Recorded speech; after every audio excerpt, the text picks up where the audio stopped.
What is up, good people? Welcome back. It's so good to see you. Do me a favor. Before we get started today, buckle up, because we're about to jump in the time machine and head straight back to one of the most powerful, turbulent, and dangerous moments in American history, the Reconstruction era. Yeah, I said it, dangerous. Reconstruction was that time right after the Civil War when black folks were actually making some serious progress. Political power? Check. Economic growth? Check. Communities thriving, skin glistening, hair laid, check, check, check. And then, well, let's just say that some folks in power weren't too happy about it. So welcome to the first ever installment of Black to the Future. This will be a little segment that we do periodically where we don't just learn about history, but we live it by exploring how history can enlighten our current moment in time and shape our present political realities, if you will.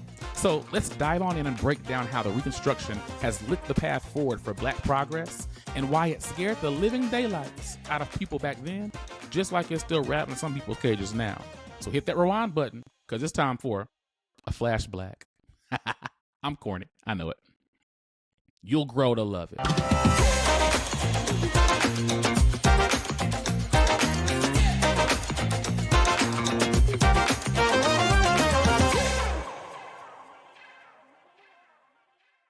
All right.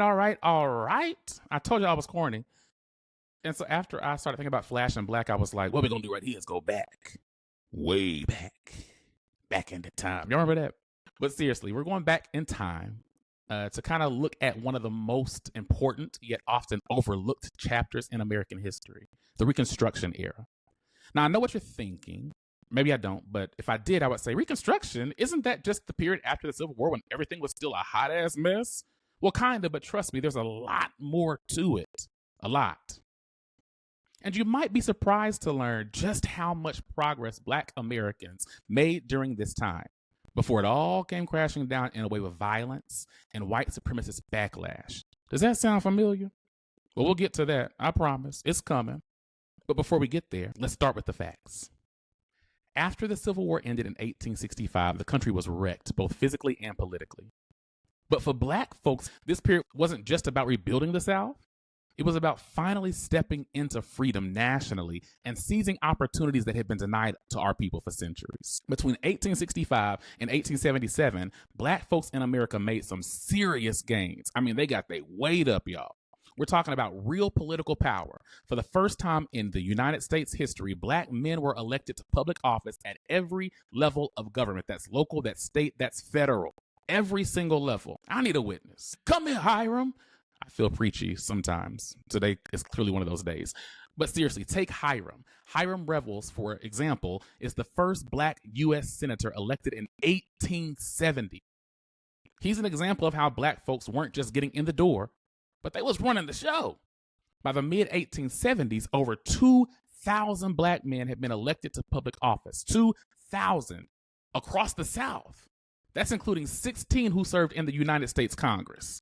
These weren't just token positions either. Black politicians were actively shaping policy, creating public schools, reforming labor laws, and building communities that centered on education and self-determination. Now imagine that. Just a few years after slavery ended, Black Americans were out here building schools, running businesses, serving in Congress. It was a time like no other. Let me think about how I can put this. Because if you're not a history nerd like me, then this might not be your thing. So consider Anthony Mackie. If you're a Marvel Cinematic Universe MCU fan, you know that Anthony Mackie has been tapped to be the new Captain America. So the Reconstruction was like going from being Sam Wilson, who's the character that Anthony Mackie played, on the sidelines, just helping out his little white male buddy, Chris Evans, aka Captain America. And then going from being Sam Wilson to becoming the Falcon, getting some wings and fighting the bad guys, whatever.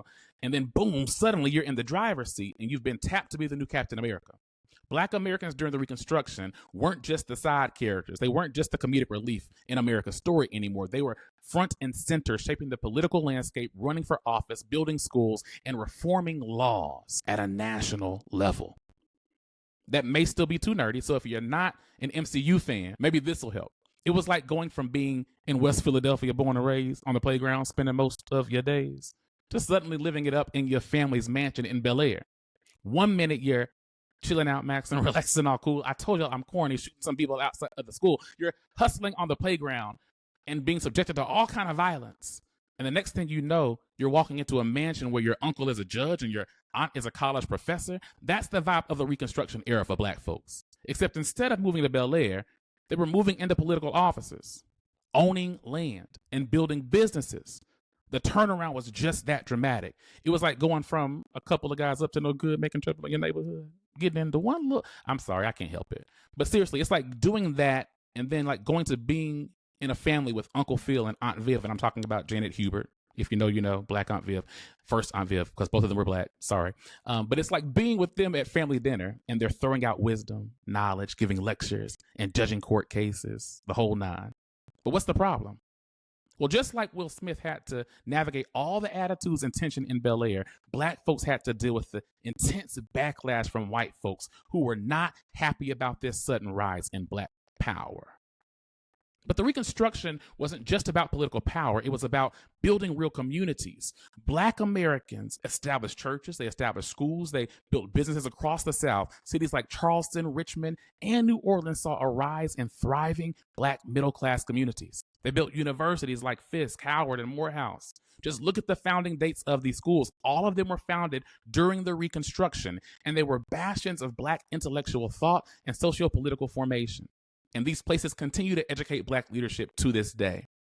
The goal wasn't just survival. It was thrival, if you will. It was progress. And it didn't stop there because now we have to also talk about land. One of the most significant economic gains during Reconstruction was black land ownership. By 1900, over 20 million acres of land in the South were owned by black people, 20 million acres. And that's an unprecedented achievement considering that less than 40 years earlier, they were all enslaved. Think about it, going from nothing to owning land and businesses and creating generational wealth. Can you indulge one more example? I just had a random thought. I'm sorry. This is what my brain does. I'm so sorry. I can't help it. It was sort of like being Vanessa Vanjie Mateo on RuPaul's Drag Race. Hear me out. You start off in season 10 where, let's be honest, you don't even make it past the first episode. You're the first queen sent home. It's a rough start. But then fast forward and suddenly you're back on the most recent season of All Stars. And now you're not only a memory with the funniest exit in Drag Race history. If y'all don't watch Drag Race, it's hilarious. Go Google it. Miss Vanjie. But after you come back to All Stars, you make it all the way to the end and you're the top runner up. You're snatching wigs, command of the stage, and everyone's gagged by your glow up. That's what black Americans were doing during the Reconstruction. They went from being at the absolute bottom with nothing to running businesses, buying land, and gaining serious political power. But just like Vanjie, who faced her share of haters and backlash after she came back real strong, black folks faced intense resistance. White supremacists couldn't stand seeing us thriving, so they launched an all-out campaign to tear down everything that black folks had built. The success didn't sit well with them. The white elite, especially in the South, weren't fans of seeing black folks build wealth, build political power, and assert their rights. In their minds, Reconstruction was upending the social order, and they couldn't stand it. So what did they do? They pushed back. And they pushed back hard. The backlash came in waves, and it was really violent, extremely violent. White supremacist groups like the Ku Klux Klan were formed. Mind you, the Klan was formed in 1865, right in line with the beginning of the Reconstruction era. Hello? It was formed specifically to undermine black political and economic power. They weren't just terrorizing individuals, they were terrorizing communities. And the goal was to reverse all the progress that black folks had made during the Reconstruction, to put niggas back in their place, and that's niggers with a hard ER.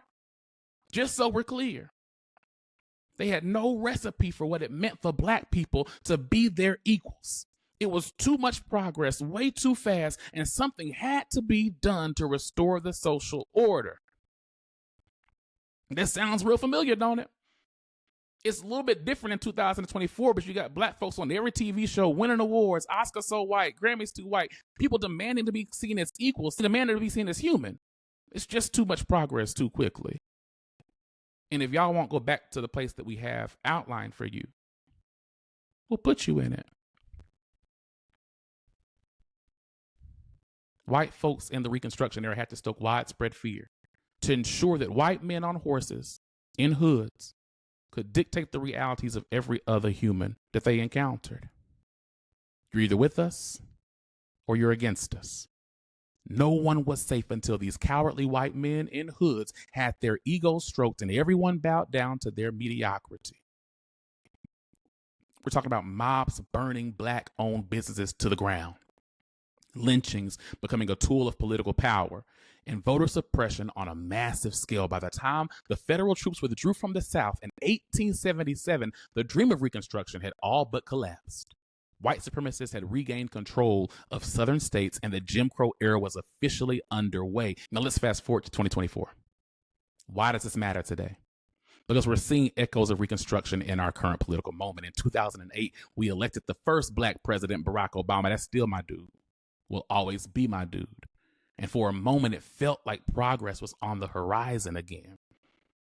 And the reality is, every president deserves critique. When you're sitting in the seat of power, you deserve critique. It's going to happen. You're going to be critiqued. That's still my president. But I think what frustrates me about people's critiques of Barack Obama is they act like Barack didn't do anything for Black folks. When at the core of the things that Barack Obama was pushing were Black people, Barack Obama couldn't get up there and say, I'm about to make it rain for my brothers and for my sisters. Ooh, he couldn't get up there talking about Happy Kwanzaa, y'all. Y'all know that. But he focused on healthcare. He focused on education. And he focused on housing, the ways that people have historically built wealth in this country, and making those things more accessible for who? We're still actually reaping the benefit from some of those things, even though Trump and the Republican Party have tried to rip them all out from under us. Because just like in the 1870s, that progress triggered a backlash. The election of Donald Trump in 2016 wasn't just about politics. It was about reversing the gains of the Obama era. It was the modern day version of the post-Reconstruction pushback. And let's be real. This whole Make America Great Again mantra that Trump and them got, that's code for let's roll back the clock to when certain people had all the power. Those people no longer wear white hoods. They wear little ill-fitted blue suits with long red ties while selling you $100,000 fake gold watches from China. But the goal still is the same. Stoke widespread fear to ensure that MAGA men and their loyalists can dictate the realities of everybody else. You're either with us or against us. No one is safe until these white men have their egos stroked and everyone bows down to their cowardice and incompetence. And I'm not criticizing all white men. If you're watching, it ain't always about you. But you know who I'm talking about. You know your cousins. We're already seeing the same patterns that ended Reconstruction happening again. Just look at the Supreme Court decisions that have dismantled key civil rights protections. The gutting of the Voting Rights Act in 2013, for example. This decision paved the way for voter suppression laws in the states like Georgia, North Carolina, and Texas. It's the same exact playbook. Remove their rights. If we can remove their right to vote, then we can enact other things that are going to harm them. If we can remove their voting protections, it'll be easier to remove the other things that have sustained their life in this country up until this point. Back then, they used poll taxes, literacy tests. Today, they're using voter ID laws, gerrymandering, the purging of voter rolls. Look at the data. Google's right there. But it's not just about voting rights, y'all. If Trump and J.D. Vance are elected in November, we could see an evolved, slicker, slimier, more educated, smooth-talking, icy blue-eyed, bearded, Yale-trained version of the backlash that decimated all the progress that was made during the Reconstruction. Their political playbook is Project 2025. You've heard of it by now, and that lays out all the plans to dismantle everything from civil rights protections to public education, all in the name of restoring order. What they're really talking about is a return to the power dynamics of the past, where Black, brown, and marginalized communities are pushed back into the margins, and white women, y'all too.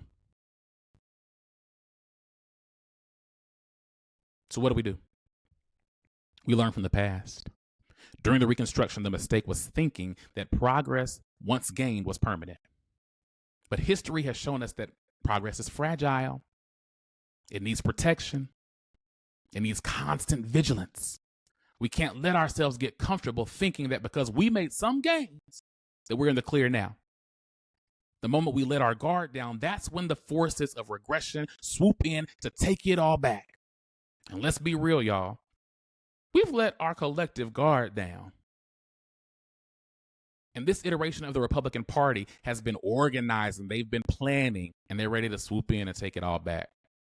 If we once again consider Anthony Mackie, the new Captain America, just like some MCU fans were mad about Anthony Mackie's character becoming Captain America, certain people were big mad about black folks gaining political power after the Civil War.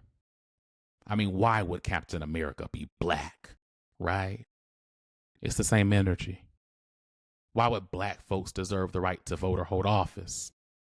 And just like the pushback Anthony Mackie faced, Lenny Kravitz and Jeffrey Wright faced for being characters in the Hunger Games, or that little girl that played Rue. Y'all may not watch Hunger Games, but there was this beautiful young black woman that played Rue. I don't know her name. I wasn't thinking about doing this. I'm going on a tangent. But white folks was mad in the uproar because all these folks that they had emotional connections to were black. And the white imagination is a tricky thing. If they don't imagine you in the space, if you show up there, it triggers anger. And it triggers fear. Because why are you in my imagination? Why are you in the space that I've cultivated and curated for myself? Rue had one of the most beautiful scenes in the Hunger Games, and it was a black woman. And the white imagination, for some, made it too difficult to imagine being empathetic and caring for a black child. There's no possible way that this character could have been black because I cried when she died. But that's a tangent. But I'm going to stay there for a second longer because ultimately I think in the white imagination, no matter how liberal, no matter how woke, no matter how progressive, in the white imagination, we've been socialized, and sometimes to black folks too. So the white imagination is not restricted to white folks. The white imagination can be in, can occupy anybody's brain. Black folks are not subjects, authorities. Black folks don't have agency. Black folks are objects to be consumed, objects to be placed. You can only exist where I want you to exist. And if you move beyond that role, then I'm going to get mad. That's what we're seeing right now. That's why half of the country doesn't care that Donald Trump is lying, doesn't care that J.D. Vance is a slick, slimy snake. Because at the end of the day, what all of them are united around is saying it's too many black folks around here, and I didn't imagine them there. And the fact that we now got a black woman who turned black, who just turned black, who's running for the presidency. I thought we were trying to get rid of these black folks after Barack Obama, and y'all got the nerve to put another one up here? And honestly, that's why I didn't want Kamala in the beginning. Because I'm like, no, these white folks about to get mad. I know it feels like Barack was a long time ago, but for them, this was yesterday. And they don't want it back. Black folks and our allies, we have to fight tooth and nail to hold on to the progress that's been made. They've already rolled so much back. And I've said a couple of times we got to get back to the Reconstruction or the progress that was made in the Reconstruction, but all that was already decimated. That hasn't been here for a long time. If you look at the rates of black land ownership now compared to the Reconstruction, it's abysmal. The rate of black folks that hold public office beyond black counties at the local level, abysmal.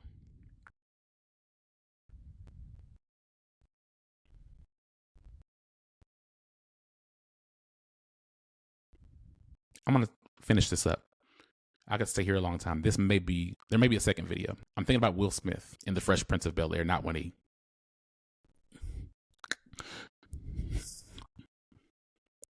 Will Smith, in his instance, it wasn't just the new white folks who critiqued his essence, his person, his being.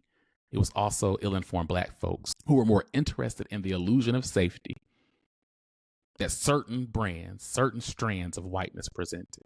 Black folks willing to align with a con man in a blue suit over their skin folk and their kinfolk. They also critiqued Will. They also couldn't imagine him taking up space where they were because he didn't play by the same rules. You're coming in here being yourself. How dare you? Respectability politics. That's a whole other video. But here's the deal. We've got work to do. We got to vote. Yes. You've heard me say that before.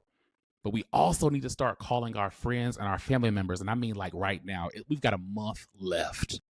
White folks, this is your call to get your folks. Y'all are starting to do it. Y'all are organizing, but we can't afford for young white men running up behind Donald Trump in this election because we haven't taught them how to celebrate themselves beyond rigid notions of white masculinity that's contingent on them like dominating other people, contingent on everybody else subjecting themselves to the white male ego, that ego that's defined by ignorance, hatred, and domination. You got to get your people. Talk to your sons. Talk to your cousins, talk to your brothers, talk to them ones that's in the basement playing the games. Talk to them, because Donald Trump is on them podcasts talking to them. And it's time for intervention. Talk to them with love. Don't talk to them with judgment. I got space for I tell folks this all the time. I got space for 5 to 10 white people on my list at a time. And I'm not taking applications right now. But y'all got to talk to your people. At this particular moment, don't give up on them. They're looking for some sort of community and belonging. Sadly, they think that Trump is offering it to them, but Trump doesn't care about them, and you need to tell them. We need you to do the work. Black folks, we got to start talking to one another. Hello, somebody. We got too many black folks talking crazy. Black folks from Clarence Thomas to Mark Robinson to Janet Jackson. And it's time for all of us to have some come to Jesus meetings in our family. We need to have some interventions. And another thing we got to do, black folks, is we got to stop looking at one another as enemies. You have been trained and socialized to hate black gay folks so bad that you're willing to vote against your own interest. You've been socialized to hate black women so much that you're willing to vote against your own interests because you believe that there's safety inside of a white man wearing an ill-fitted blue suit. Come on, come to Jesus, baby. We cannot have black men voting for Trump or black men and women sitting at home because they belong to a religious institution that's trained them to be homophobic while their pastor sleeping with every man in the congregation. But I didn't say that. Wake up. It's time for intervention. Let me get off my community. That's another conversation. If you was listening to that, white folks, close your ears. It's not about you. That was my community. Latino, Latina folks, Asian folk, Pacific Islander folk, we need y'all too. Let's start having an honest conversation about the fact that when they say immigrants, they mean you. It doesn't matter how long you've been here. If you look a certain way, they aren't going to ask questions about your citizenship status when they start mass deportations, when they start family separations, when they start detaining people around the border. They mean you. The goal is ethnic cleansing. So let's start building solidarity in our communities right now, because I don't want to see any of y'all getting deported, detained, or harmed by Donald Trump's policies. It's coming, it's happening. No matter how much you think a better immigration policy under Donald Trump's administration is going to help and save you, they don't mean you. If your skin is the wrong color and you're not passing enough, you'll be out too. For the America that Donald Trump is espousing, that vision, citizenship means white. Point blank, period. So if you like what he's saying about immigration, know that it does not apply to you. It does not apply to you. I'm like Kamala, because Kamala likes to repeat herself twice. It does not apply to you. We've got a month to get this thing done. So turn up the volume, lock in, and let's go. Because if we don't learn from the Reconstruction, we'll be living through the sequel. And in case you didn't know, the sequel is always worse than the original, baby.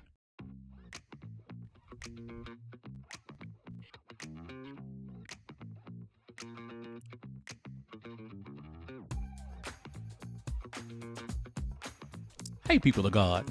It's so good to see you. Thank you so much for watching my video. Did you like it? If so, don't just sit there. Smash the like button, subscribe to the channel, and drop a comment below. Let me know what part of the video or the Reconstruction blew your mind and what you want me to talk about next. And hey, don't keep all this knowledge to yourself. Share the video with your friends, your family, your crew. Basically, anyone who needs a little history with their tea in the morning. And don't forget to make a voting plan, check your registration status, and maybe even volunteer for the campaign of your choice. Kamala Harris, the future doesn't just happen, we build it. So let's build it together. Thanks again for tuning in and hanging out for a little bit. I'll see you soon. Peace.